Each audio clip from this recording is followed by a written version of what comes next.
Hello everyone. Today we will just discuss about the fundamental rights. We will learn about the fundamental rights. This is chapter 2nd of the 11th class. America and France regarded it as a Bill of Rights.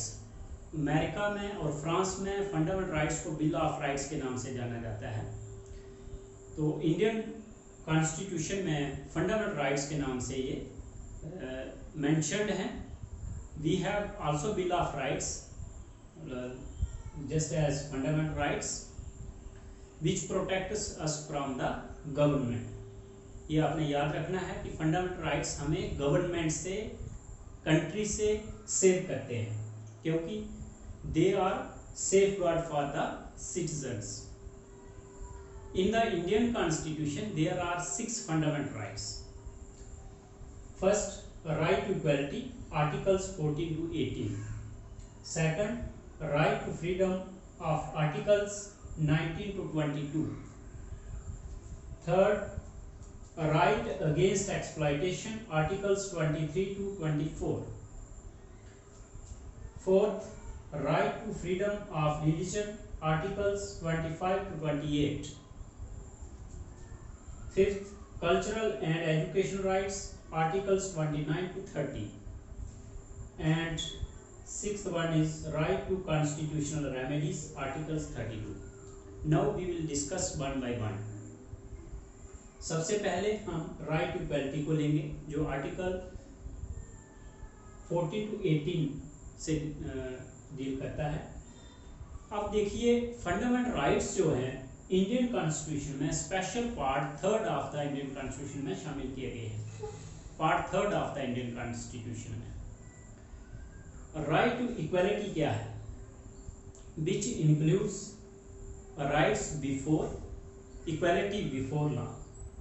Right to equality includes equality before law, prohibition of discrimination on grounds of religion. अब देखिए, article 14 जो है ये क्या deal कर रहा है? Includes equality before law. Article 15 इसमें बताता है prohibition of discrimination on grounds of religion, race, caste, gender और प्लेस ऑफ बर्थ, कि हम किसी के साथ भी भेदभाव नहीं करेंगे। ये राइट टू इक्वालिटी में डिफाइन किया गया है। इसके बाद है आर्टिकल 16। ये क्या कहता है? आर्टिकल 16 जो है ये अपॉर्चुनिटी देता है इन मैटर्स ऑफ एम्प्लॉयमेंट। लोगों को एम्प्लॉयमेंट के लिए रोजगार में मौके देता है, अपॉर्चुनिटी प्रोवाइड करता है। और आर्टिकल 17 जो है अबॉलिशेस द अनटचेबिलिटी, छुआछूत को हटाया गया है इसमें, इसको ऑफेंस माना जाता है। इसी तरह अबॉलिशन ऑफ टाइटल्स, आर्टिकल 18 में जितने भी टाइटल्स किसी को, जैसे फॉर एग्जांपल के लिए किसी को बताया जाता था राज बहादुर शाह, इस तरह के जो टाइटल दिए जाते थे उनको अबॉलिश किया गया। सेकंड फंडामेंटल राइट्स है right to freedom of articles 1922 में ये दिया गया है। अब राइट टू फ्रीडम क्या है? Which includes freedom of speech and expression. इसमें 6 मेन बेसिक फ्रीडम्स हैं, जैसे freedom of speech and expression है। उसके बाद है assemble peacefully without and arms, मतलब बिना किसी हथियारों के हमें पीसफुली इकट्ठे हो सकते हैं। मेक एसोसिएशंस बना सकते हैं, यूनियंस बना सकते हैं। इसी तरह मूवमेंट कर सकते हैं पूरे ऑल इंडिया में, reside in any part of India and right to practice any profession और ऑक्यूपेशन, कोई भी पेशा काम धंधा हम कर सकते हैं। इसी तरह राइट टू फ्रीडम आगे एक्सप्लेन करता है right to life and liberty को।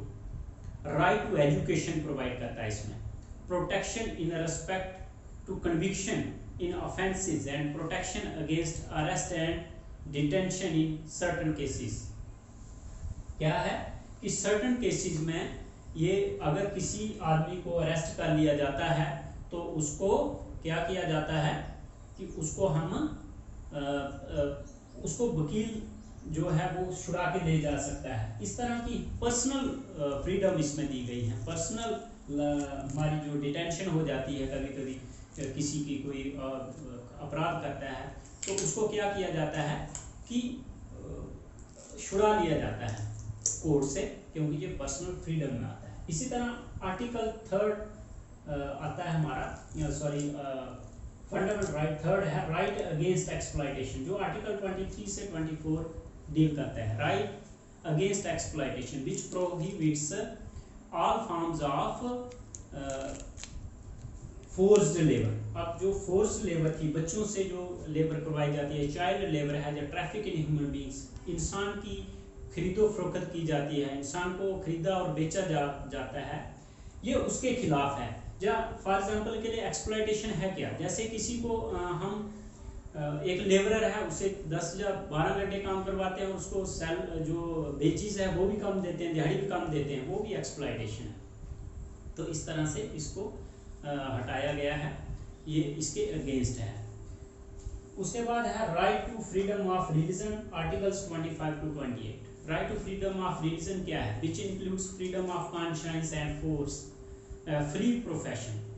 अब इसमें क्या है कि कोई भी हम रिलीजन जो है उसको प्रोफेस कर सकते हैं, उसको प्रीच कर सकते हैं, प्रैक्टिस कर सकते हैं, प्रोपेगेशन कर सकते हैं उसकी, और उस रिलीजन में रहकर उसकी वर्शिप कर सकते हैं।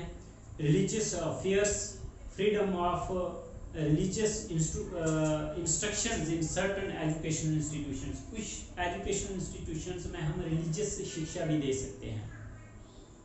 इसी तरह 5th जो फंडामेंटल राइट है, कल्चरल एंड एजुकेशनल राइट आता है। आर्टिकल 29 to 30 इससे डील करता है। कल्चरल एंड एजुकेशनल राइट्स क्या है, preserve the right of any section of citizens to conserve the culture, कि हर सिटीजन को अपना कोई भी कल्चर अडॉप्ट करने का अधिकार इसमें मिलता है। जैसे कोई भी भाषा बोल सकता है, कोई भी अपना स्क्रिप्ट ले सकता है, पढ़ सकता है, और इसमें माइनॉरिटीज़ को भी ये राइट जो है मिलता है कि माइनॉरिटी इंस्टीट्यूशंस जो हैं वो भी कोई अपनी एजुकेशनल इंस्टीट्यूशंस खोल सकते हैं।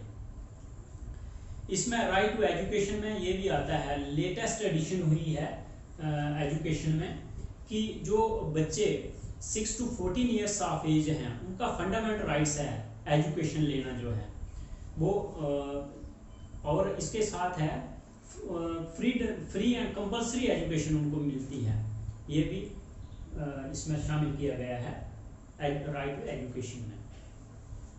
तो 6th फंडामेंटल राइट आता है right to constitutional remedies, articles 32।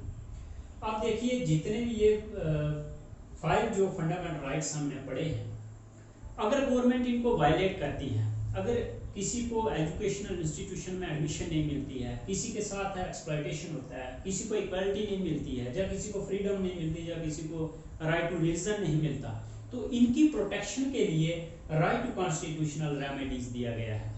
इसमें आर्टिकल 32 के तहत हम डायरेक्टली सुप्रीम कोर्ट में अप्रोच कर सकते हैं उसको लेने के लिए, और हाई कोर्ट में 226 के तहत आर्टिकल 226 के तहत हम हाई कोर्ट में अपील कर सकते हैं।